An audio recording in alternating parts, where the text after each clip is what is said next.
Oh shit. Hi. I'm sorry to start the video by cussing. The reason why is because for the first time I've ever tried to do this, I'm actually going live on Facebook and Instagram at the same time. And I believe I got the idea from Kim Quinlan. Yay, thank you.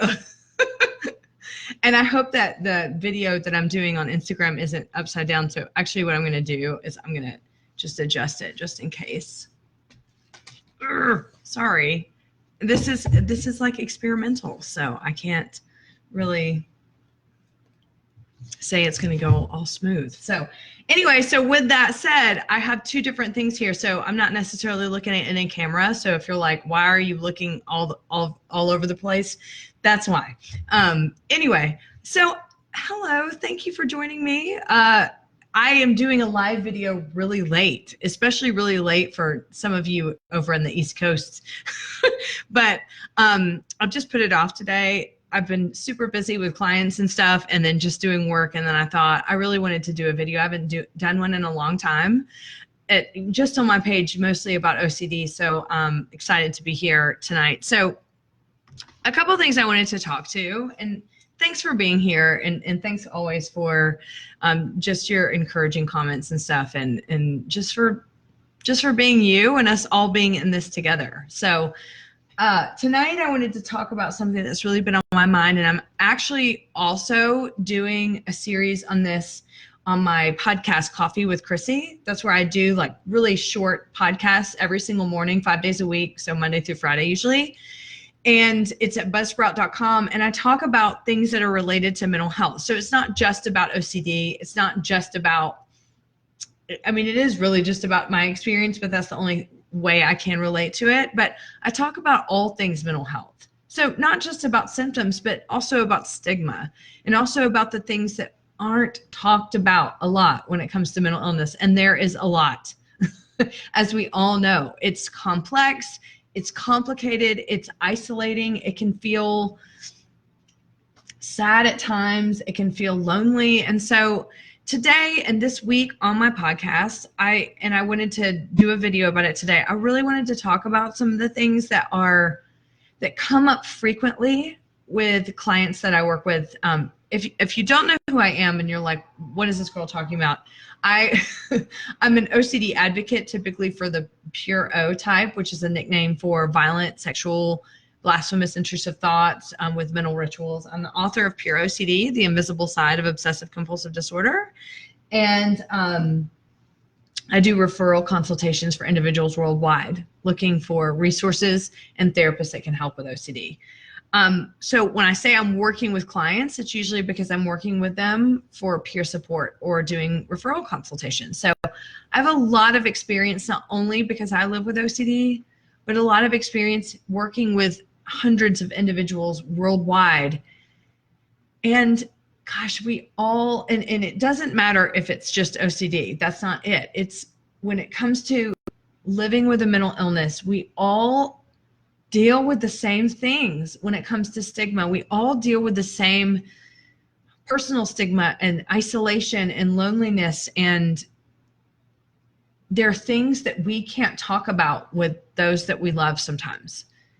And I have these themes, and they're not necessarily quotes that clients have said before, but they're things that I feel resonate with people over and over and over, and that I have experienced. And to be honest with you, I feel so lucky I've been able to work with so many clients that are vulnerable enough to tell me what they've experienced. And then I get to identify with it and go, oh my gosh, I experienced or am experiencing that too, and I don't feel so alone. So I want to share that with you today, because I guarantee you something on this list is going to resonate no matter what you're struggling with or have struggled with, and that maybe you can revisit it and go, oh my gosh, that's why I felt this way. So again, these aren't quotes from clients. They're just mainly themes. The first is, and this, a lot of these do have to do with OCD. So I do want you to know, if you don't live with OCD and you live with another mental illness, it's not that I'm just targeting OCD. It's just that I can really only speak from my own lived experience. But understand that the greater part about this is that we all live with this and that we're all suffering in some sort of way when it comes to personal stigma. So the biggest thing for me, and the biggest thing that I experienced, and I have worked in the state institution here in Colorado, and I heard this across the board. It didn't matter what illness someone was living with, what symptoms, what anything. It was, I want to be a good person. I want a good life, but the symptoms that I've experienced make me think that I don't deserve it and that I'm not worthy of it. And I hate this the most. I hate this the most because I can relate, number one, 100%. But what happens is when we live with mental illness symptoms, undiagnosed, diagnosed, whatever, whether they are or not, they are things that happen to us that we become victims of. And I am going to use the V word, the victim. And it's hard to embrace that because we think if we just embrace a victim mentality, then all of a sudden we are a victim and we're playing the victim. There's a big difference, okay? None of us asked for the illnesses that we have.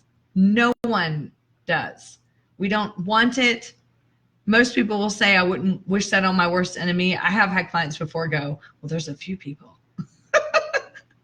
And, you know, they were just kidding. But anyway, so no one asked for the illness. So essentially, yes, we were victimized by an illness that we didn't want, symptoms that we don't want, symptoms that oftentimes can make us feel ashamed or embarrassed or guilty, or you hear things from people around you and you're saying, I feel this way and I'm experiencing this. And maybe the people around you say, well, I don't know why you feel that way. Look at how great your life is. And you should just be grateful and thankful for what you have. Or people have it so much worse than you.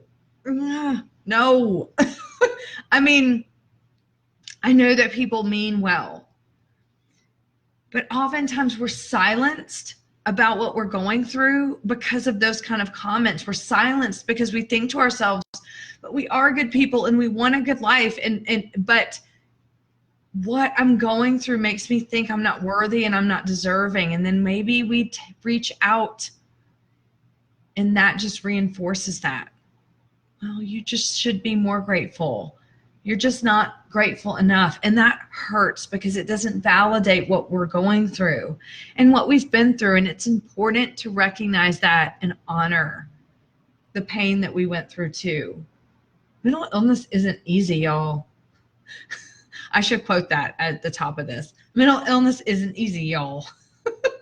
The Georgia just came out in me. It's not. And it's complicated and it makes us feel very isolated and sad and so and lonely at times. And so I'm not here to offer reassurance, but I am here to offer this. You're not alone if you think that way. And it brings me to my second one. And I did this one today on Coffee with Chrissy earlier today, which is when you think I want a good life and I am a good person, but my symptoms make me feel like I'm not, then the next thought is that must mean I'm damaged goods. Oh, this is such a tough one for me too. I felt like this for so many years. Who in the world would want to be with someone like me if they knew that I came with so much baggage and damage? I mean, really, who would? Because there's so many other people out there to choose from that you didn't have to deal with what I straight up bring to the table. Hey, my name is Chrissy. I've had a suicide attempt. I have OCD with intrusive thoughts, sexual and violent. Oh, you want to go to dinner? I mean, really? If people know that, they're going to think there's so many better options out there, right? I thought that for years. And I'm not going to spoil what I said on the podcast today, but there have been many people through my life and doing peer support that have taught me that I wasn't alone, and have taught me to be able to see so many of us feel that way. And then through the course of working with people, being able to see also there's so many valuable things that come out of living with and surviving what we live and survive with. There are so many valuable things, but we aren't able to see them sometimes because we're just so bogged down in the stigma. We're just so bogged down in thinking there's so many people that are so much better than us. So I will say one of the things that I try to think about is how what I've been through makes me unique, how it makes me, and not that, and look, I'm even negating that. It's like, not that that makes me more valuable. I'm saying that I'm saying that right now, but I get to live with a different perspective. I get to understand a whole, population of the world that nobody else gets to. Yay! Now, maybe my partner, Sean, maybe he doesn't get it or whatever. He doesn't value that about me, but I get to see that as unique and valuable about who I am. And you do too. What you've been through, you get to see that that's a value, that you understand things about human nature that other people don't. It may not seem like much, but I'm telling you, it's explosive. It's amazing. It's normalizing for so many people to know that there's somebody else out there that gets it. No, you may have friends and family and they don't get it, and they don't want to get it, and they don't want to see that part or that side of you, and that's okay too. That doesn't mean that they're awful supports for you or that you don't want them in your life. It's just that you get to pick and choose who you share that with. And you get to pick and choose. If someone sees you as damaged goods, F them, get them out, bye-bye.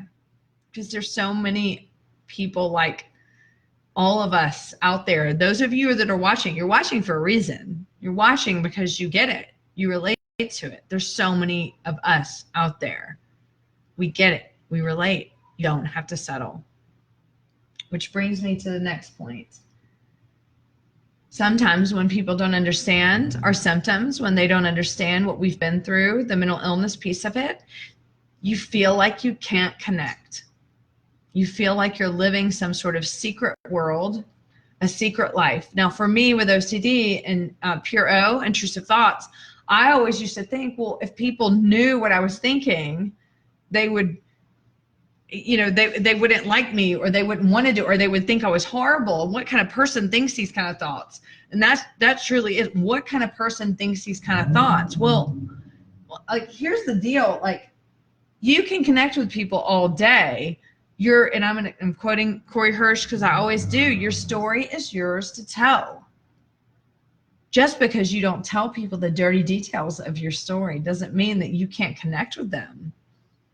And this isn't keeping secrets. This isn't, well, I'm being secretive and you just don't know who I am. And I'm all this. It feels like that. I will tell you, especially with OCD, it feels like you are keeping something from someone. And if they knew, they would think differently, right? Maybe this is reassurance. So any therapist watching this, you're probably like, don't say it, but I'm going to. Screw it all. Your thoughts don't define you. Your thoughts are just thoughts. And so if you feel like by not confessing to someone that you have an illness and the thoughts are this or that you can't connect with them, then it's time to reevaluate whether or not you need to get therapy for that, because that's not the other person's fault. That is being able to learn to love yourself and have compassion for yourself. Now, I get it 100%. I get it 100%. The last thing I wanted people to know was I had sexual and violent intrusive thoughts. What would they think about me? They may think differently. Well, you know what? They will, and that's on them. So here we go. Something's on us, that's on them. You think differently because someone has violent and sexual intrusive thoughts because it's OCD, well then fuck them.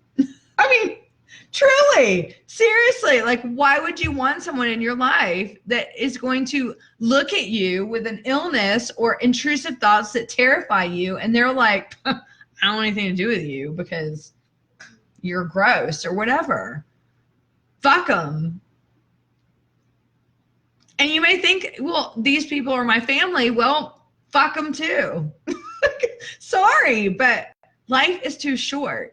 And that's one of the things about OCD and mental illness and what we go through that teaches us is life is so short and things can get really tough and things can get really difficult. But there are people out there. I mean, hello, I'm doing a live video and I can see people here. You get it. Whether or not you're right here next to me. I mean, I kind of wish you were. Like, we could have a big discussion about this in my living room. It would be awesome. But whether or not you're right next to me, you get it. You're not alone. We're not alone in this. And so the truth is, I can't solve, we can't solve stuff that is burrowed deep inside of us. OCD, mental illness, diagnosis, symptoms, treatment sometimes is traumatic. These are things that you can work out in therapy, and you should work out in therapy. However, it's good to know we're not alone, right? It's so good to know. Another thought is, and this is a little like OCD stuff. Sorry if you don't have OCD and you're watching this, just so you know. But OCD, when it comes to OCD, people suffer for years with sexual violent intrusive thoughts. They are so real. They feel so real that you cannot imagine that it's anything other than there's something about you just haven't uncovered yet about how awful of a person you are. You're like, you don't want to uncover it, by the way. You don't. You uncover that, no, this isn't real, and you're great, and everything's okay, and this was just a fluke. That's what you want to uncover, but you can't. And so you continue to search and search, and you're so terrified you're going to uncover something awful. And so when you find out, you found out, by the way, if you're here, you found out it's OCD. You found out it's violent, sexual, blasphemous, whatever other intrusive thoughts there are with mental rituals. You found out, but I can guarantee you're probably also sitting here going, I know, but maybe it's not OCD. Maybe I'm the one exception. Because here's another theme that I see all the time and that I feel too, I am right there, which is, but it can't be OCD because that's just too easy of an explanation. It's too easy. What? Well, number one, OCD is not easy. And number two, it's not an easy explanation because the next step would be therapy, and that is complex too. Complicated. So that's not easy either. But we have staked so much for so long thinking, this has got to be me. I'm trying to prove this. I'm prove that. I hope it's not me. I don't know what I'm going to do. My life is this and that. And it feels so real. And I'm feeling this way. And what? It's OCD? Well, number one, I don't wash my hands. Number two, I'm not organized.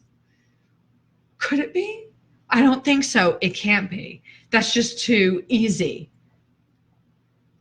So I want to reiterate, it's not easy. But I also want to reiterate too, it is that simple of an explanation. Yes, therapist, sorry, it was reassurance. But it is. And you are not going to believe me, and that's okay. Or you might believe me for 5 minutes, and that's just a compulsion, and then you're going to go and think that it's not later. That's okay too. It is that simple. And it is so complex that you won't ever be able to believe it, and you won't have 100% certainty, which is why we struggle with OCD, because we just want that certainty. So with that one, I can't offer anything other than, man, I know. Girl, I know. Whoever out there, I know.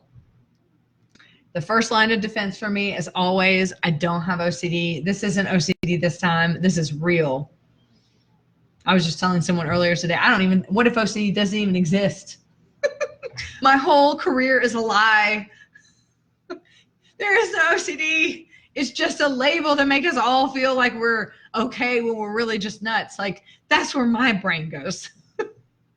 But I just have to take the risk and live with the uncertainty that it is, and I got to do the work to get better.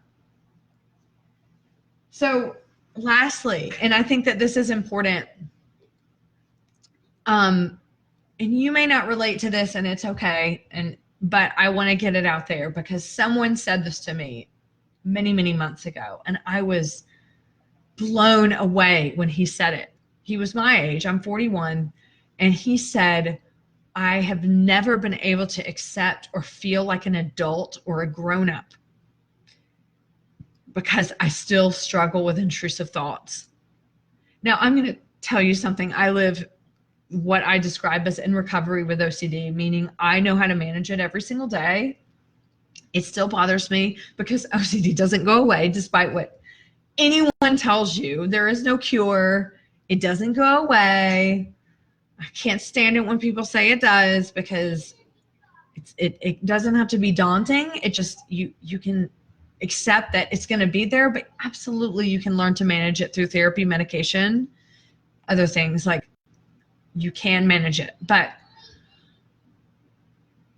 I manage it on a daily basis. But when this person said that to me, this light bulb went off, and I thought, I have never been able to see myself any different than that 8-year-old that got the first obsession of vomit, and then the 14-year-old that had HOCD show up, and the sexual, violent, intrusive thoughts that plagued me through those years. When I think about OCD, I still think I'm in that skin. I still think I'm that person. I still think I'm that stupid girl that couldn't trust her brain, and why didn't I know, and why didn't this, and I'm so stupid, or whatever. And it's this self-talk, this negative OCD self-talk. And the quote I want to leave you with on that is someone, I'm not going to quote them directly, but they said, I've started talking to myself the way that OCD talks to me. And that hit me so hard too,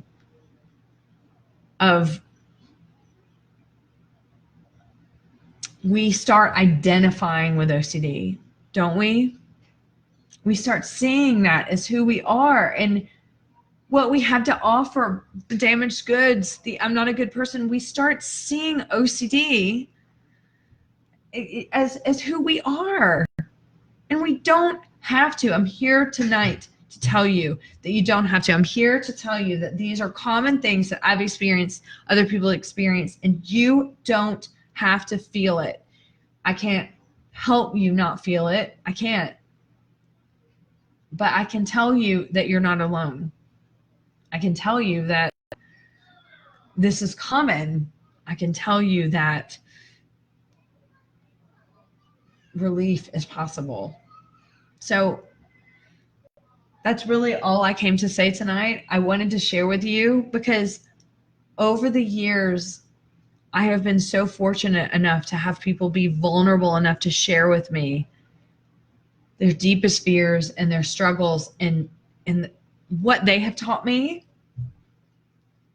has furthered me in my recovery more than anything I've ever done, other than just hearing that I'm not the only one. So I wanted to share those top things that I have heard in hopes that it will help you in your own recovery and help you feel less alone, and help to know, even if you don't feel it now, but you felt it before, you're justified. You're justified now.